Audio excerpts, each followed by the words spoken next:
ચાલો બાળકો, રકમ વાંચો બાળકો.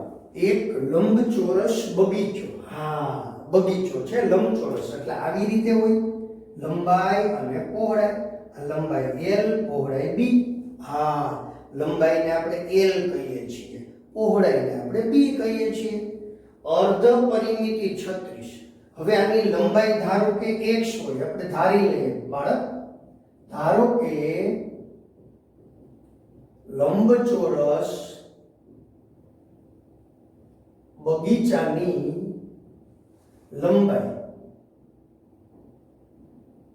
x મીટર, જો મીટરમાં હોય દીકરા. હા, અને પહોળાઈ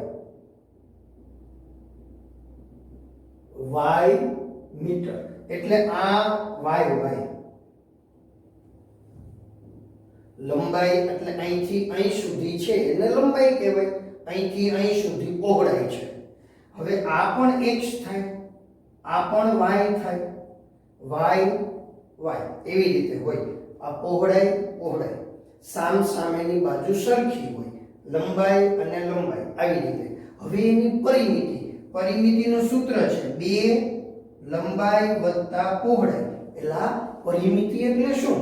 અહીંથી સ્ટાર્ટ કરીએ એટલે અહીંયા પહોંચી, વળી પાછું અહીંયા, પછી અહીંયા અને અહીંયા, આમ રાઉન્ડ મારીને પાછું પહોંચવાનું હોય. હા, એક પરિભ્રમણ પૂરું કરવાનું. આમ તો એવું કહેવાય, પણ આમ તો વર્તુળ હોય ને એને પરિભ્રમણ કહેતા હોય. પણ અહીંયા એવું સમજી લ્યો તમે, અહીંથી અહીંયા પહોંચવાનું, પછી અહીંયા પહોંચવાનું, અહીંયા પહોંચવાનું, અહીંયા પહોંચવાનું. x અને x એટલે 2x, y અને y એટલે 2 વખત લંબાઈ 2 વખત પહોળાઈ. આવું થાય. આ અર્ધ પરિમિતિ છે. અહીં બગીચાની અર્ધ પરિમિતિ આપણને આપેલ છે. અર્ધ પરિમિતિ કેટલી છે દીકરાઓ? 36 મીટર. બાળક, અર્ધ પરિમિતિ એટલે આના અડધા. આ પરિમિતિ છે. હા, એનો મીનિંગ શું થયો? અર્ધ પરિમિતિ એટલે x વત્તા y. સીધું લખી નાખો, ચાલે. ક્લિયર? તમને ખ્યાલ હોવો જોઈએ. આ એક સમીકરણ આપને મળી પણ ગયું, સમીકરણ 1. હા, હવે એનું બીજું સમીકરણ મેળવવાનું છે. બીજું સમીકરણ એ શરત આપેલી છે, એ તો સાવ સહેલી છે. લંબાઈ પહોળાઈ કરતા 4 મીટર વધુ છે. હાલો, લંબાઈ પહોળાઈ કરતા 4 મીટર વધુ છે. બાળક, આગળના લેક્ચરમાં આ બધું બહુ સરળ રીતે સમજાવેલું છે. ગુજરાતીમાં લખેલું હોય ને એને આપણે ગણિતમાં લખતા હતા. મને કે હા સર, અમને યાદ છે. મેં કીધું યાદ જ હોય ને દીકરાઓ. આટલું લંબાઈ છે એને લંબાઈ કહેશું. લંબાઈ એટલે x. હા, લંબાઈ x, પછી અલ્પ વિરામ છે એટલે થોડીક જગ્યા. પહોળાઈ એટલે y. લંબાઈ પહોળાઈ કરતા 4 વધારે છે. લંબાઈ પહોળાઈ કરતા 4 વધારે છે. બોલો, આટલું સરળ છે. લંબાઈ પહોળાઈ કરતા 4 વધારે છે. પૂરું થઈ ગયું. તેથી x - y બરાબર 4. આ સમીકરણ નંબર 2. હવે આ બંનેની આલેખાત્મક રજૂઆત. હા, આલેખાત્મક રજૂઆત.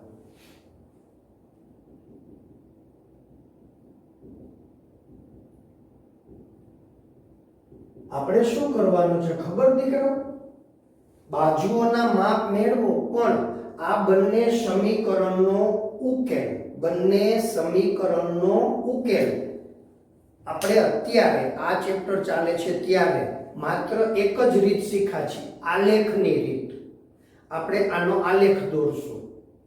આના પછીના ચેપ્ટરમાં આપણે આદેશની રીત શીખશું. 4 રીતો છે દીકરાઓ. ઉકેલ મેળવવા માટે 4 રીતો છે. આલેખની રીત, આદેશની રીત, લોપની રીત અને ક્રેમરની રીત. આપણે આ 4 રીત શીખવાના છીએ. પરીક્ષામાં પૂછાય, આ જ દાખલો પૂછાય, આલેખ આપે નહીં તો આપણે આપણી રીતે 4 માંથી કોઈ પણ એક રીતે ગણવાનો છે.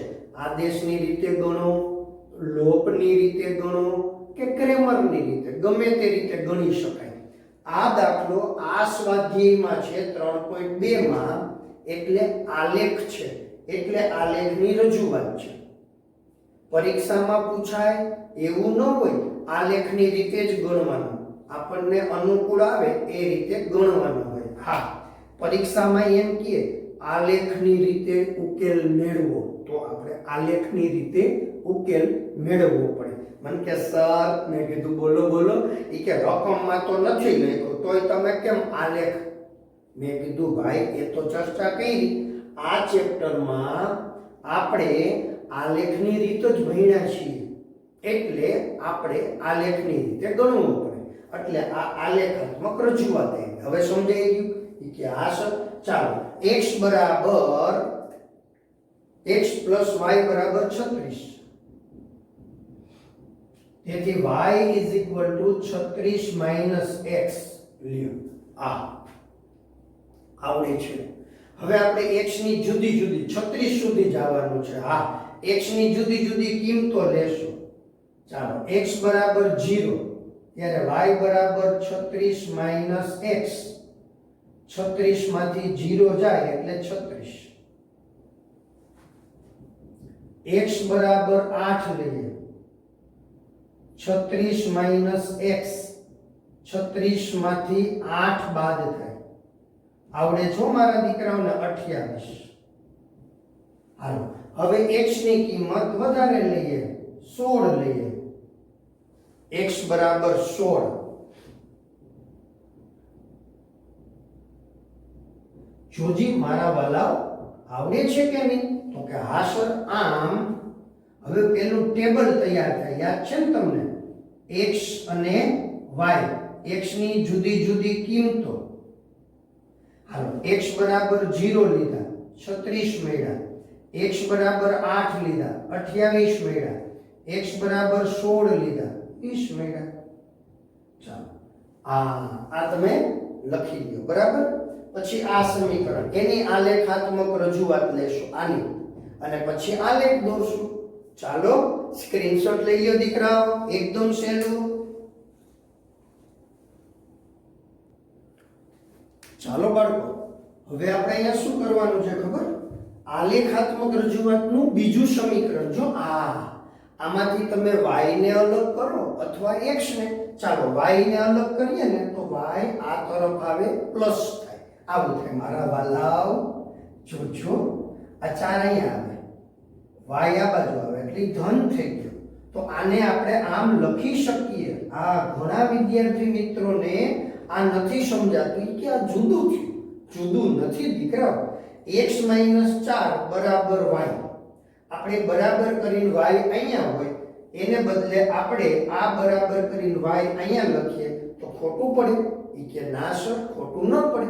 તો પછી એવું જ કર્યું છે, એટલે y = x - 4. જો આ નિરાતે સમજવાનું છે. બસ હવે આપણે x ની જુદી જુદી કિંમતો લેશું. હા, x ની જુદી જુદી કિંમતો લેશું અને y ની વેલ્યુ મેળવશું. ચાલો, x બરાબર આપણે 4 લઈએ તો y = x - 4 એટલે 4 - 4 એટલે 0. હાલો, x ની કિંમત આપણે 12 લઈએ. y = x - 4 એટલે 12 માંથી 4 જશે. 12 માંથી 4 જશે. ક્લિયર? તો કે હા, 12 માંથી 4 જશે એટલે કેટલા મળશે? 8. અને x બરાબર હવે આપણે કેટલા લેવાના છે દીકરાઓ? એ કે સાવ સહેલું છે સાહેબ. મેં કીધું શું? એ કે x બરાબર આપણે 20 લઈએ. y = x - 4 16 મળી ગયું. આમ હવે આપણને ટેબલ મળે. Table clear? x અને y. હા ડાયા દીકરાઓ, x ની વેલ્યુ 4, y ની વેલ્યુ 0, x ની વેલ્યુ 12, y 8, 20. તો તો 16 મળે. ખ્યાલ આવે છે? એકદમ સરળ છે દીકરાઓ. ચાલો આનો સ્ક્રીનશોટ લઈ લો એટલે આપણે હવે એને આલેખમાં દર્શાવશું. શેમાં દર્શાવશું? ચાલો મિત્રો, આપણે આને આલેખાત્મક રજૂઆત લેવાની છે. જો આલેખમાં શું કર્યું, પ્રમાણ માપ કેટલું લીધું ખબર? 1 સેન્ટીમીટર બરાબર 4 એકમ. આપણે બધા અહીંયા 4 ના પાડામાં છે. આવું તમે ક્યારે વિચાર્યું જ નહોતું કે પ્રમાણ માપ 1 સેન્ટીમીટર બરાબર 4 એકમ લેવાનું, એવું આપણે વિચાર્યું જ ના હોય. લઈ શકાય હો દીકરાઓ, આપણને તો એમ જ હતું 5 10 15 20 એમ લેવાય. બાળક 1 સેન્ટીમીટર બરાબર આપણને અનુકૂળ હોય એવું પ્રમાણ માપ લઈ શકાય. એક અક્ષ ઉપર શું કર્યું? 1 સેન્ટીમીટર બરાબર 4 એકમ. હા, પછી y અક્ષ પર પણ એવું જ કર્યું. 1 સેન્ટીમીટર બરાબર 4 એકમ. જોયું તમે આ લેખમાં? તો કે હા. હવે આપણે જે પહેલી વાત હતી, x ની વેલ્યુ 0 અને y ની વેલ્યુ 36, એટલે જો 0 36 y અક્ષ પર છે કે નહીં? પછી 8 28. હા, x અક્ષ પર 8 એટલે કે x માંથી 8 તરફ, y માંથી 28 તરફ, એટલે પ્રથમ ચરણ. પછી 16 20, 16 x અક્ષ અને y અક્ષની વેલ્યુ 20, એમાંથી પસાર થતી આપણને રેખા મળે છે. તો કે હા, એકદમ સહેલું છે. ક્લિયર? તો કે હા સાહેબ. હવે એવી જ રીતે આપણે આ જે લીધું છે 4 0, એ શું છે? આ શું છે ભાઈ? ઈ કે સર ઈ તો અક્ષ ઉપર આવ્યું છે. મેં કીધું વેરી ગુડ, અક્ષ ઉપર છે. ક્લિયર? તો કે હા, 4 x માં 4 ની વેલ્યુ છે. ચાલો 12 અને 8. ક્લિયર? તો કે હા સર. પછી 20 અને 16. સમજાઈ ગયું? તો કે હા. એમાંથી પસાર થતી રેખા, બંનેનું છેદબિંદુ ગોતી લીધું. જવાબ મળી ગયો દીકરાઓ. એકદમ સરળ હોય છે હો. જુઓ તમે આ લેખમાં છેદબિંદુ તમને મળ્યું દીકરાઓ? તો કે હા સર, 20 અને 16. x ની કિંમત 20, y ની કિંમત 16. જુઓ છેદબિંદુમાંથી આપણે x અક્ષ પર આવીએ ને તો 20 મળે, y અક્ષ પર જઈએ ને તો 16 મળે. એનો મીનિંગ શું થયો? x બરાબર 20, y બરાબર 16. નીચે જવાબ વ્યવસ્થિત લખી નાખજો દીકરાઓ. બગીચાની લંબાઈ તો કે 20 મીટર, પહોળાઈ 16 મીટર. ક્લિયર? ચાલો બાળકો, આ દાખલો શું કહે છે ખબર? આપણને એક સુરેખ સમીકરણ આપેલું છે. 2x + 3y - 8 બરાબર 0. હા, 2x + 3y - 8 બરાબર 0. આવું આપેલું છે. હવે એને શું કીધું છે ખબર? એવું બીજું સમીકરણ મેળવવાનું. હવે આપણે આપણી રીતે લખવાનું. હા, આપણી રીતે લખવાનું છે. ક્લિયર? શું કીધું એને? કે એવું લ્યો કે જેથી એનું ભૌમિતિક નિરૂપણ, 3 જ શક્યતા છે આપણને ખબર છે. કઈ 3 શક્યતા? કા અનન્ય બિંદુમાં છેદે, કા સમાંતર હોય અને કા સમપાતી હોય. આપણે શીખી ગયા છીએ હો. આ 3 હોય ને દીકરા, a1x, b1y, c1, આ તમને સમજાવેલું છે બધું જ. હા, જો અનન્ય બિંદુમાં છેદે એનો મીનિંગ શું થયો? આપણે આ જે છે a1 a2, b1 b2 એ સરખા ન હોવા જોઈએ. હા, આપણે જાણીએ છીએ કે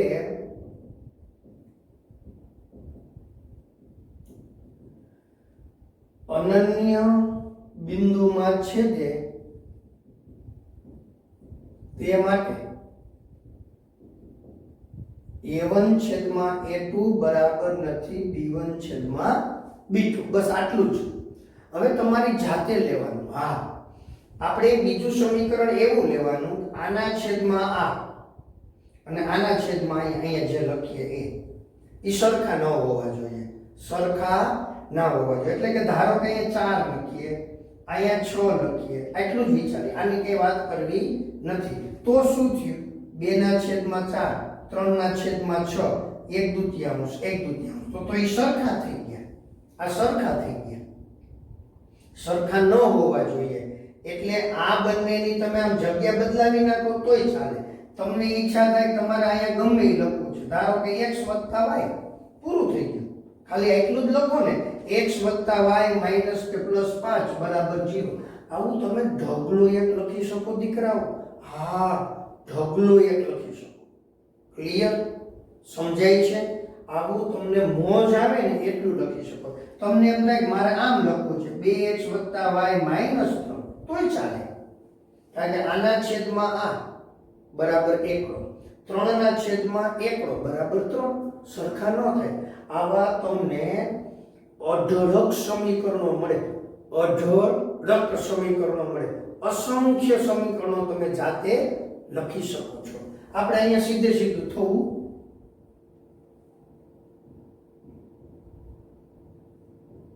એનો મીનિંગ શું થયો? તેથી બીજું સમીકરણ, પહેલું તો આ છે જ q, ગમે એ લખી શકો, 2x + y માઈનસ 3 બરાબર 0 લઈ શકાય. ક્લિયર? આટલી જ વાત કરવાની હતી દીકરા, તમને ખાલી સમજવાનું હતું. હવે શું થશે? આ તમને મેં લઈ દીધું 2x + y, એટલે શું થયું? આ ભૂલી જાઓ, આ ભૂલી જાઓ. 2 ના છેદમાં 2, 3 ના છેદમાં 1. હવે આ સરખા કહેવાય? જુઓ તો, આ બે સરખા કહેવાય? ન કહેવાય. કારણ કે આનો છેદ ઉડે એટલે 1, આનો છેદ ઉડે એટલે 3. મને કે છેદ જ નથી ઉડતા. સાચી વાત, ઈ છેદ નથી ઉડતા. ત્યાં 3, અહીંયા 1, અહીંયા 3. હરખું કહેવાય? ઈ કે ના સાહેબ, હરખું ન કહેવાય. એટલે બસ પૂરું, લઈ શકાય. હવે આપણે બીજી વાત, સમાંતર. હવે સમાંતર માટેની તો આપણે પહેલેથી જ ખબર છે દીકરાઓ. પહેલી ચર્ચા કઈ? a1 ના છેદમાં a2 બરાબર નથી b1 છેદમાં b2. અને હવે જો સરખા હોય, આ સરખા હોય તો ત્રીજું વિચારવાનું, c1 ના છેદમાં c2. જો એ ત્રણેય સરખા હોય તો એને સમપાતી કહેવાય. a1 છેદમાં a2, b1 છેદમાં b2 અને c1 છેદમાં c2 સરખા ન હોય, આ ન હોય તો સમાંતર કહેવાય. એ ભણીને આવ્યા છીએ. તો બાળક, તમને જે સમીકરણ આપેલું છે, હા, હવે જો આપણે આ બધાને 2 વડે ગુણી નાખીએ, 3 વડે ગુણવાની છૂટ, 4 વડે ગુણવાની છૂટ તમને મળે. હવે બધાને 2 વડે ગુણો, 4, 6, 2 વડે ગુણીએ છીએ, 2 વડે. હા, મને કે અહીંયા 2 0, અરે એવું ન હોય, 0 ના 0 જ રહેશે. અહીંયા શું થયું? તમે હવે આના છેદમાં મૂકો, આ 3 ના છેદમાં 6 મૂકો, -8 ના છેદમાં -16 મૂકો, તો આ બધી બાબત સરખી થાય. આનો છેદ ઉડે 1/2, 1/2, 1/2. જોયું ને? એ કે આ સર, આના છેદમાં આના છેદમાં તો કઈ સરખું જ છે. તો આ બધાની કિંમત સરખી છે, તો આ સરખા થયા. સરખા થાય તો આ સમપાતી કહેવાય, સમપાતી. હવે તમે બધાને 2 વડે ગુણ્યા છે, એટલે તમે અહીંયા લખી શકશો કયો? ત્રીજો વિકલ્પ. બીજો વિકલ્પ કયો છે? બીજો વિકલ્પ કયો દીકરાઓ? સમાંતર રેખાઓ હોય. અને ત્રીજો વિકલ્પ કયો દીકરાઓ? સમપાતી રેખાઓ હોય. આ 3 બાબત પૂછેલી છે. તો હવે આપણે જાણીએ છીએ, અહીંયા આપણે લખશું, આપણે જાણીએ છીએ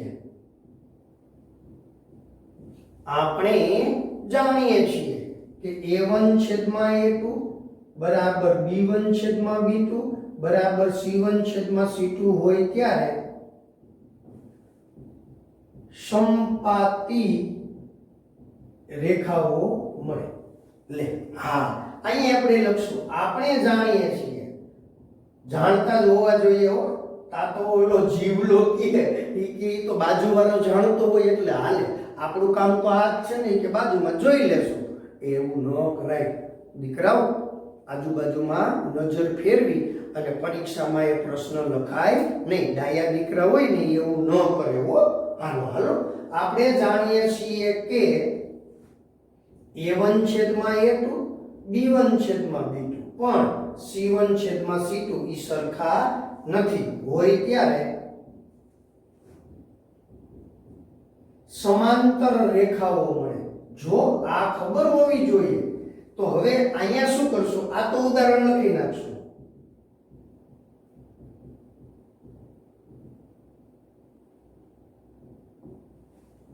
બીજી રેખા આમનો જ 4x આ બધાને 2 વડે ગુણ્યા હતા દીકરાઓ.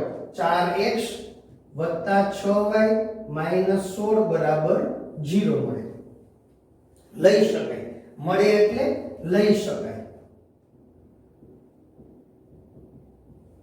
ફરીથી હવે તમને એમ થયું કે ભાઈ આ તો આપણે સમપાતી લખી નાખ્યો આવું ને આવું. અહીંયા 16 ને બદલે તમે બીજું કંઈક લખો, ધારો કે 11. આ બધું સરખું અહીંયા બદલી ગયું. ત્યાં આવવા જોઈએ 16 કારણ કે 2 વડે ગુણ્યા 2 વડે ગુણ્યા 2 વડે ગુણ્યા આપણે આને 2 વડે ગુણીએ તો 16 તો ત્યાં સમપાતી થઈ જાય. હવે આને 2 વડે ગુણવાના ગુણશું, આને 2 વડે નહીં ગુણવાના, ત્યાં બીજી ગમે રકમ લખી નાખવાની 16 ને બદલે. હા તો શું થયું? આ સરખું આ સરખું. અહીંયા થયું -11 એટલે ઇઝ નોટ ઇક્વલ ટુ 8/11. આ સરખું નથી ને? જો આ અને આ સરખા, આ બે સરખા, પણ આ સરખા નથી. જો નથી એટલે એને કહેવાય સમાંતર રેખા. આથી 2x + 3y - 8 બરાબર 0 માટે 4x + 6y - 11 બરાબર 0 લઈ શકાય.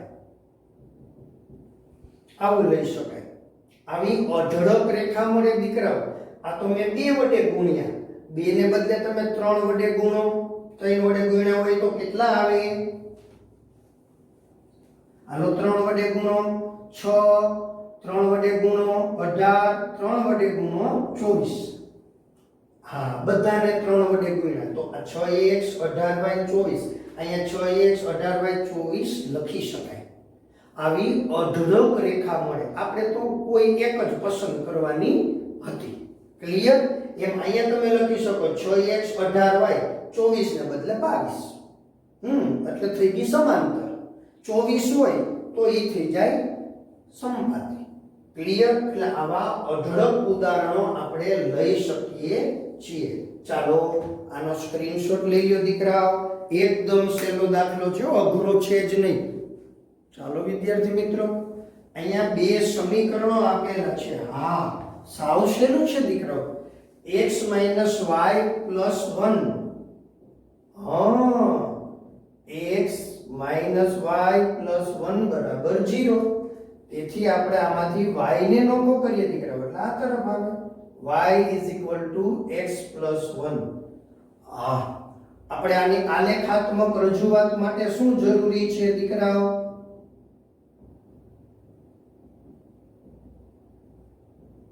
ટેબલ તૈયાર કરવું પડે. x ની જુદી જુદી કિંમતો લેવાની. x ની આપણે જુદી જુદી કિંમતો લેશું અને શું મેળવશું? y. હાલો x બરાબર 1 માટે, x બરાબર 2 માટે, x બરાબર 3 માટે એમ જુદી જુદી કિંમત લઈએ. x + 1, 1 + 1 એટલે જો અહીંથી હો દીકરાઓ 1 + 1 એટલે 2. જ્યારે 1 લઈએ y ની વેલ્યુ 2 મળે. હાલો 2 + 1, હા 2 લઈએ 3 મળે. હાલો y = x + 1, 3 + 1 શું થશે? 3 લઈએ 4. સમજાઈ ગયું કે હા સર? વાક્ય પાયે સમજાઈ ગયું તો કે હા સર. આ 3 અને આ 4 આવડે છે તો કે હા. ચાલો હવે શું કરશું દીકરાઓ? આની અંદર સાવ સહેલું છે. x ની વેલ્યુ 3 ત્યારે y ની વેલ્યુ 4 અને આપણે આલેખમાં દર્શાવશું. ક્લિયર? હવે આપણે પાછું ફૂદેડું 3x વત્તા 2y - 12 બરાબર 0 માટે બાળક આના માટે આપણે ચર્ચા કરવાની છે. હા, એકદમ સરળ છે. શું કીધું ખબર? આવી રીતે આને x અક્ષ ને y અક્ષ આવી રીતે એક રેખા મળે, આ બીજી રેખા મળે. પછી એને કીધું x અક્ષ દ્વારા, એટલે આ x અક્ષ છે. આવું તમને જે ત્રિકોણ મળે ને, આ ત્રિકોણનું તમારે શું કરવાનું છે? છાયાંકિત ભાગ તરીકે દર્શાવો. એટલે આપણે ત્રિકોણ નામ દર્શાવશું. પછી આ શિરોબિંદુ ગોતવાનું, આ શિરોબિંદુ અને આ શિરોબિંદુ. મન કે શિરોબિંદુને બદલે મહાપ્રસાદ બિંદુ બોલીએ તો ચાલે, પણ દીકરાઓ શિરો અને મહાપ્રસાદમાં ફેર છે એવું મેં તમને એકવાર જણાવ્યું હતું. મમ્મીને પૂછજો, મમ્મી શિરો અને મહાપ્રસાદમાં ફેર શું? એવું પૂછજો. પછી મને જવાબ આપજો. ક્લિયર દીકરાઓ? નહીતર વર્ગખંડમાં જ્યારે મળશું ને ત્યારે મને પૂછજો, એટલે આપણે આ બંને વચ્ચેની ચોખવટ કરી દેશું દીકરાઓ. પણ અત્યારે આપણે શીરો કે મહાપ્રસાદ બે એક જ. ક્યાં ખાધું હોય ખબર? ઘરે બેઠા બેઠા ખાઈએ એને શીરો કહેવાય. મહાપ્રસાદ કેને કહેવાય? તો કે ક્યાંક કથા હોય ને, સત્યનારાયણ ભગવાનની કથા, અને એમાં જે આપણે મોજથી ઘણા તો એ મહાપ્રસાદ માટે જ જતા હોય, આપણે એની કઈ ચોખવટ કરવી નથી. રેડી? ચાલો હવે આપણે આ ત્રણ શિરોબિંદુના યામ લખવાના છે. શિરોબિંદુના યામ એટલે આ બિંદુ હોય ત્યાંથી આપણે અહીંયા x ઉપર આવીએ x, અહીંયા y ઉપર આવીએ y. આના યામ તો મળે. x અક્ષ પર છે ને એનો y યામ 0 હોય, અહીંયા મળશે. આવી રીતે આપણને એના છેદ બિંદુ મળશે દીકરાઓ. પણ પહેલા આપણે છે ને એની આલેખાત્મક રજૂઆત કરવી પડે. હવે આમાંથી આપણે y ને નોખો કરવો હોય 2y બરાબર 12 - 3x. જો આ 12 આ તરફ આવે ધન થાય, 3x માઈનસ થાય. તેથી y = 12 - 3x છેદમાં 2 આવું મળે. હવે x ની જુદી જુદી કિંમતો લેવાની. x બરાબર 0 માટે, x બરાબર 2 માટે, x બરાબર 4 માટે. તો y બરાબર 12 - 3 બાજુમાં 0.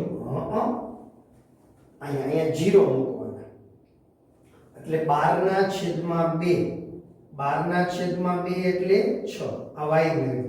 આપણને અહીંયા ટેબલ મળશે હો દીકરાઓ, x ને y. તમને આવા ટેબલની ખબર છે? ખબર છે ને કે આ સર x ની વેલ્યુ 0, y ની વેલ્યુ 6. હાલો y બરાબર 12 - 3 બાજુમાં 2. બાળક 3 × 2 એટલે 6 થાય. 12 - 6 એટલે 6 વધે, એટલે 6/2. જવાબ આવ્યો 3. એટલે 2 લેશું ત્યારે 3 મળશે. આવું છે. હાલો 4 લઈએ. આ તો મજા આવી.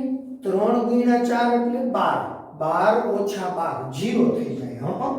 0/2 0. ઘણા બાળકો શું કરે ખબર? ઉતાવળમાં શું કરી આવે? 0/2 એટલે 2. એવું ન થાય દીકરો, એવું ન થાય. ભૂલ નથી કરવાની હો. 0 એટલે 4 લીધા 0 મળે. આનો આલેખ દોરશું, આનો આલેખ દોરશું અને એ બંનેનું છેદ બિંદુ નક્કી કરશું દીકરાઓ. ચાલો આટલાનો સ્ક્રીનશોટ લઈ લ્યો. એકદમ સરળ છે બાળકો. ચાલો બાળકો હવે આપણે આની આલેખાત્મક રજૂઆત છે. એકદમ સરળ છે દીકરાઓ. સૌથી પહેલા તો પ્રમાણ માપ લઈએ. x અક્ષ પર આપણે 1 સેન્ટીમીટર બરાબર 1 એકમ એવું જ લેવું છે હો દીકરાઓ. જો 1 સેન્ટીમીટર બરાબર 1 એકમ એવું પ્રમાણ માપ લીધેલું છે. y અક્ષમાં પણ એવું જ છે. હવે આપણે આ જે રેખા દર્શાવવાની હતી ને ક્યુ x - y + 1, એનો આપણે બિંદુ ક્યાં મળ્યા હતા દીકરાઓ? 0 6. પેલું એક બિંદુ મળ્યું હતું 0 6. ના, એક બિંદુ આ હતો, સોરી, આ છે 0 6. તો આમાંથી આવ્યું હતું. ચાલો 1 2 કયા ચરણમાં હોય? પહેલા ચરણમાં. x ની કિંમત 1, y ની કિંમત 2 જોડ્યું. 1 2 દેખાય છે? તો કે હા. પછી 2 3 એ પણ દેખાય છે. 2 3 પછી 3 4 એમાંથી પસાર થતી રેખા દોરી એટલે આપણને રેખા AB મળે છે AB કે હા સર અમને દેખાય AB રેખા મળે છે ચાલો હવે આપણે બીજી રેખા દોરવાની છે એ સમીકરણમાં શું હતું 0